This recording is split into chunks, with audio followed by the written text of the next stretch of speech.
क्या आप भी अपने घर के साथ साथ कपड़े सिलाई करती हैं और आपकी बुटीक जो है वो अपने घर के साथ है, या फिर आप घर के अंदर ही रह के किसी एक जगह पे कपड़े स्टिचिंग करती हैं?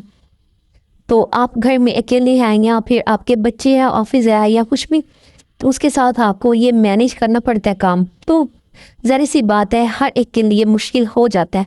तो अब मैं आज आपको बताती हूँ कि किस तरह हम अपना काम मैनेज करना चाहिए।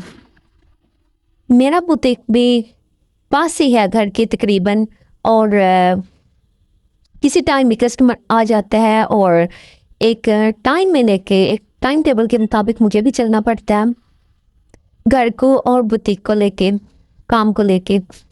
तो जैसे ही सुबह का टाइम होता है मैं रात को कटिंग करके रख देती हूँ। सुबह जैसे ही मैं अपने घर के काम से 9 बजे तक 8 बजे तक फ्री हो जाती हूँ तो मैं अपने काम को टाइम देने लग जाती हूँ।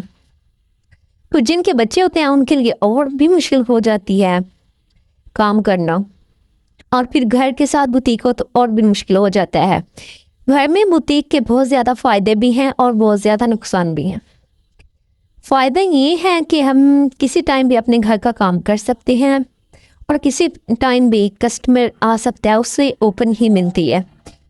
नुकसान इसका ये है कि कभी कभी कस्टमर इस टाइम पे आ जाता है जब हम अपने घर का टाइम टेबल बनाया होता है काम का, तो उस टाइम पे आ जाता है। कभी हम रोटी खा रहे थे तो तब भी आ जाता है, कभी हम सो रहे थे तो भी आ जाता है। तो अगर हमारा मूड नहीं तो भी ऑन करनी पड़ती है। तो लोग मेहनत देखते हैं लेकिन कपड़े देखते हैं, स्टिचिंग देखते हैं, ये कोई नहीं देखता कि इसके पीछे मेहनत कितनी है, इसके पीछे मैस कितना है, क्या कुछ मुश्किलात इसके पीछे पेश है उस बंदे को। स्टिचिंग एक ऐसा काम है जिसमें मेहनत भी लगती है, तवज्जो भी और दिल भी। अगर दिल ना हो काम करने को तो भी काम नहीं होता, अगर तवज्जो ना दी जाए तो भी ख़राब हो जाता है, और मेहनत ना की जाए तो टाइम पे जब कपड़े नहीं देंगे तो नेक्स्ट ऑर्डर आपको नहीं मिलेगा। इस तरह जो लड़कियां न्यू काम शुरू करना चाहती हैं उनको मैं बताती चलूँ, वो क्या है जी, कहती हैं हमारे पास काम ही नहीं आता। जब आप अपना काम दिखाएंगी नहीं लोगों को तो वो आपके पास कैसे काम लेके आएंगे। आप ऐसे करें, कुछ कपड़ा लेके आए जिस पे आप बच्चों के कपड़े डिज़ाइन करें और उन्हें आप रख दें, लोग आपकी स्टिचिंग देखें। एक तो उधर से आपको कपड़े का प्रॉफिट होगा, दूसरा आपको स्टिचिंग में प्रॉफिट हो जाएगा। इस तरह आपका ये आसानी भी होगी, आप लोगों को अपनी सिलाई भी दिखा सकेंगी और दूसरा प्रॉफिट भी डबल हो जाएगा। इस तरह जब आप लेस लेने जाती हैं बड़े सूट की तो आप ऐसे किया करें, पूरी गुंजी या पूरी ले लिया करें, वो आपको होलसेल में मिल जाती है, दूसरी आपको होलसेल में नहीं मिलती। तो जो वो होलसेल में मिलती है उसी में आप अगर 5 गज़ लेते हैं तो वही रेट लगता है, पूरी लेते हैं तो वही रेट लगता है।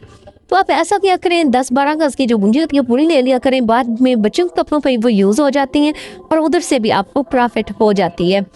मैं भी यहाँ पे, मेरा अल्हम्दुलिल्लाह बहुत अच्छा काम चल रहा है, लेकिन है अभी ज़्यादा ऑफलाइन, ऑनलाइन अभी नहीं मुझे ऑर्डर मिल रहे।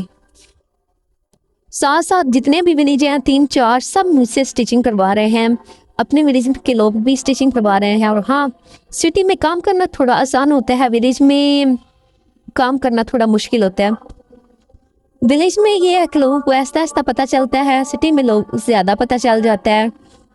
तो विलेज में एक लोग सिलाई करवाता है, फिर वो दूसरे को बताता है, तीसरे को, ऐसे रिश्तेदारों को पता चलता चलता मेरा काम फैला है। तो ये भी मैं प्यारी सी नन्ही नन्ही बच्चियों के कपड़े बना रही हूँ जो मैंने पूरा थान लेके आई थी। तो अब ये जैसे जैसे मुझे टाइम मिलता जाएगा, पता ना आपको, कभी कभी हम पूरा सूट बड़ा बना लेते हैं तो हमारे पास आधा घंटा एक्स्ट्रा बच जाता है, तो उस आधे घंटे या घंटे में ना हम ये प्यारा सा सूट स्टिच कर लेते हैं, ठीक है। तो कभी कभी हमारे पास ऐसे होते हैं ना कि तुरपाई भी कर लिया है हमने, सूट स्टिचिंग कर लिया है हमने, कटिंग कर ली हुई है, लेकिन उसके बाद हमारे पास थोड़ा सा टाइम ऐसा बच जाता है, या कभी कभी ऐसा होता है कि जब हम दोपहर का खाना खाने के बाद सो के उठते हैं या नहीं सोते तो भी आगे हांडी बनाने तक, शाम की हांडी बनाने तक हमारे पास इतना ही टाइम होता है, ज़्यादा टाइम नहीं होता। तो हमें छोटे बच्चों के तब कपड़े स्टिचिंग करनी चाहिए। तो एक काम आपने याद रखना है, जो मैं करती हूँ वो ये कि स्टिचिंग रात को कटिंग रात को करती हूँ, स्टिचिंग दिन को करती हूँ। क्योंकि जब शॉप भी है, साथ में मैंने लेसेस वगैरह भी रखी हुई हैं, बार बार कस्टमर आता है तो वो ध्यान उधर चला जाता है, तो कटिंग ख़राब भी हो सकती है।